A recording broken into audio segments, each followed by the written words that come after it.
जी हाँ दोस्तों, Aditya study zone में आपका स्वागत है। तो आज हम लोग जी के जी एस का प्रैक्टिस सेट नंबर 19 लेकर आए हैं, जो जी के जी एस का बहुत ही धमाकेदार सीरीज है, जो विभिन्न एग्जामों में आपको यह क्वेश्चन देखने को मिलेगा। तो आइए हम लोग क्वेश्चन नंबर एक से स्टार्ट करते हैं। क्वेश्चन नंबर एक क्या कह रहा है? कहता है कि भारत की सबसे बड़ी सुरंग जवाहर सुरंग यह निम्नलिखित में से किस राज्य में स्थित है? यानी कि जवाहर सुरंग कौन सा स्टेट में स्थित है? ऑप्शन नंबर ए में दिया है कि हिमाचल प्रदेश में, ऑप्शन नंबर बी में दिया है कि राजस्थान में, ऑप्शन नंबर सी में दिया है कि पश्चिम बंगाल में, ऑप्शन नंबर डी में दिया है कि जम्मू कश्मीर में। तो जवाहर सुरंग कौन सा स्टेट में स्थित है? तो इसका सही आंसर क्या होगा? तो option number D, Jammu Kashmir में स्थित है जवाहर सुरंग। आइए हम लोग क्वेश्चन नंबर 2 देखते हैं। 2 क्या कह रहा है? 2 कह रहा है कि मरणोपरांत प्रथम भारत रत्न किसे दिया गया था? ऑप्शन नंबर ए में दिया है कि एम जी रामचंद्रन को, ऑप्शन नंबर बी में दिया है कि बी आर अम्बेडकर को, ऑप्शन नंबर सी में दिया है कि के कामराज को, ऑप्शन नंबर डी में दिया है कि लाल बहादुर शास्त्री को। तब मरणोपरांत प्रथम भारत रत्न किसे दिया गया था? इसका सही आंसर क्या होगा? तो option number D, Lal Bahadur Shastri को दिया गया था। आइए हम लोग क्वेश्चन नंबर 3 देखते हैं। 3 क्या कह रहा है? क्वेश्चन नंबर 3 कह रहा है कि घातक क्या है? ऑप्शन नंबर ए में दिया है कि परिवहन विमान है, ऑप्शन नंबर बी में दिया है कि मालवाहक विमान है, ऑप्शन नंबर सी में दिया है कि लड़ाकू विमान है, ऑप्शन नंबर डी में दिया है कि चालक रहित विमान है। तो घातक एक प्रकार का क्या है? इसका सही आंसर क्या होगा? तो ऑप्शन नंबर डी, चालक रहित विमान है। आइए हम लोग क्वेश्चन नंबर 4 देखते हैं। 4 क्या कह रहा है? कहता है कि अर्जुन पुरस्कार किस क्षेत्र में दिया जाता है?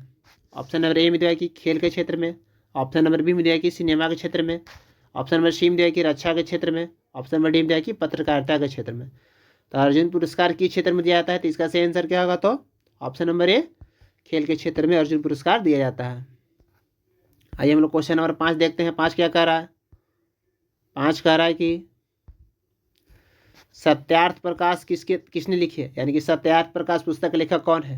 ऑप्शन नंबर ए में दिया है कि Dayanand Saraswati, option number b में दिया है कि Raja Ram Mohan Roy, option number c में दिया है कि Swami Vivekananda, option number d में दिया है कि रामकृष्ण परमहंस।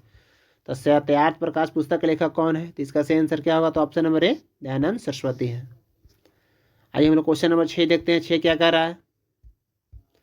क्वेश्चन नंबर 6 क्या कह रहा है कि किस राज्य के साथ बिहार दामोदर घाटी परियोजना में साझेदारी है? ऑप्शन नंबर ए में दिया है कि Madhya Pradesh, option number b में दिया है कि Uttar Pradesh, option number c में दिया है कि उड़ीसा, ऑप्शन नंबर डी में दिया है कि पश्चिम बंगाल। तो दामोदर घाटी परियोजना कौन से राज्य के साथ सम्मिलित है? इसका सही आंसर क्या होगा? तो ऑप्शन नंबर डी, पश्चिम बंगाल के साथ है। बिहार यानी बिहार और पश्चिम बंगाल के साथ संयुक्त परियोजना है दामोदर घाटी परियोजना। आइए हम लोग क्वेश्चन नंबर 7 देखते हैं। 7 क्या कह रहा है? कहता है कि बिहार का अधिकांश क्षेत्र आच्छादित है। ऑप्शन नंबर ए में दिया है कि पहाड़ी मिट्टी से, ऑप्शन नंबर बी में दिया है कि कछारी मिट्टी से, ऑप्शन नंबर सी में दिया है कि रेगुर मिट्टी से, ऑप्शन नंबर डी में दिया है कि तराई मिट्टी से। तब बिहार का अधिकांश क्षेत्र कौन से चीज़ से आच्छादित है? तो इसका सही आंसर क्या होगा? तो ऑप्शन नंबर बी, कछारी क्षेत्र से आच्छादित है। आइए हम लोग क्वेश्चन नंबर 8 देखते हैं। 8 क्या कह रहा है? क्वेश्चन नंबर 8 कह रहा है कि बिहार की कौन सी नदी अपना मार्ग परिवर्तन करने के लिए जानी जाती है? ऑप्शन नंबर ए में दिया है कि कोसी नदी, ऑप्शन नंबर बी में दिया है कि गंडक नदी, ऑप्शन नंबर सी में दिया है कि पुनपुन नदी, ऑप्शन नंबर डी में दिया है कि उपयुक्त में से एक से अधिक। तो सबसे अधिक मार्ग परिवर्तन कौन सी नदी बिहार की करती है? तो इसका सही आंसर क्या होगा? तो ऑप्शन नंबर ए, कोसी नदी। और कोसी नदी को बिहार का ही शोक के नाम से हम लोग जानते हैं। आइए हम लोग क्वेश्चन नंबर 9 देखते हैं। 9 क्या कह रहा है? क्वेश्चन नंबर 9 कह रहा है कि कालाजार किस कारण से होता है?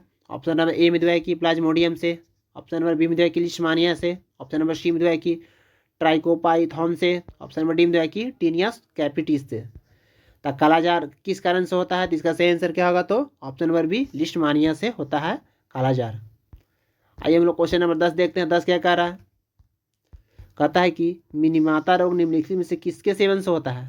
ऑप्शन नंबर ए में दिया है कि लीड सीसा से, ऑप्शन नंबर बी में दिया है कि मरकरी से, ऑप्शन नंबर सी में दिया है कि कैडमियम से, ऑप्शन नंबर डी में दिया है कि जिंक से।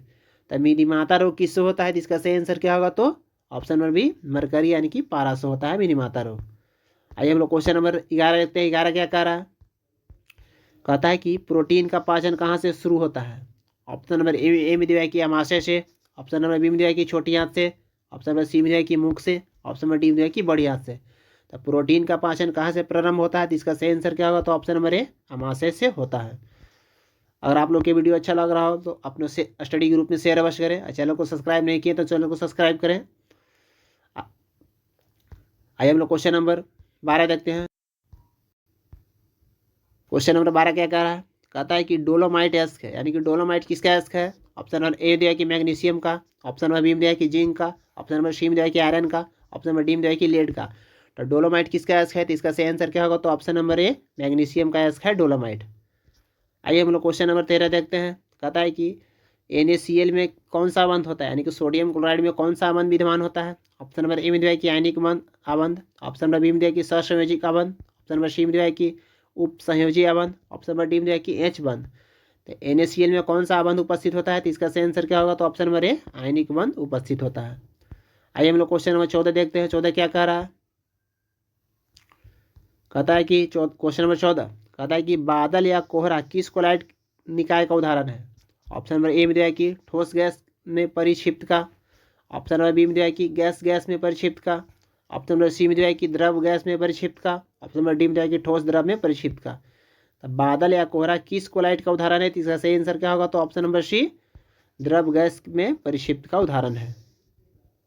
आइए हम लोग क्वेश्चन नंबर 15 देखते हैं। 15 क्या कह रहा है, 15 कह रहा है कि किस अर्धचालक का ताप बढ़ाने पर उसकी प्रतिरोधकता क्या हो जाती है। ऑप्शन नंबर ए में दिया है कि बढ़ती है, ऑप्शन नंबर बी में दिया है कि घटती है, ऑप्शन नंबर सी में दिया है कि समान रहती है, ऑप्शन नंबर डी में दिया है कि पहले बढ़ती है फिर घटती है। तो किसी अर्धचालक का ताप बढ़ाने पर उसकी प्रतिरोधकता क्या हो जाती है, तो इसका सही आंसर होगा तो ऑप्शन नंबर बी घटती है। आइए हम लोग क्वेश्चन नंबर 16 देखते हैं। 16 क्या कह रहा है, 16 कह रहा है कि बैगनी रंग का तरंगदैर्ध्य होता है। ऑप्शन नंबर ए में दिया है कि सबसे कम, ऑप्शन नंबर बी में दिया है कि समान, ऑप्शन नंबर सी में दिया है कि सबसे अधिक, ऑप्शन नंबर डी में दिया है कि इनमें से कोई नहीं। तो बैगनी रंग का तरंगदैर्ध्य क्या होता है, तो सबसे कम होता है। ऑप्शन नंबर ए इसका सही आंसर होगा।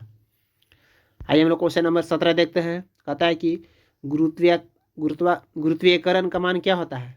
ऑप्शन नंबर ए में दिया है कि 9.8 मीटर पर second square, option number b में दिया है कि 8.7 मीटर पर second square, option number c में दिया है कि 11.2 मीटर पर second square, option number d में दिया है कि 9.2 मीटर पर सेकंड स्क्वायर।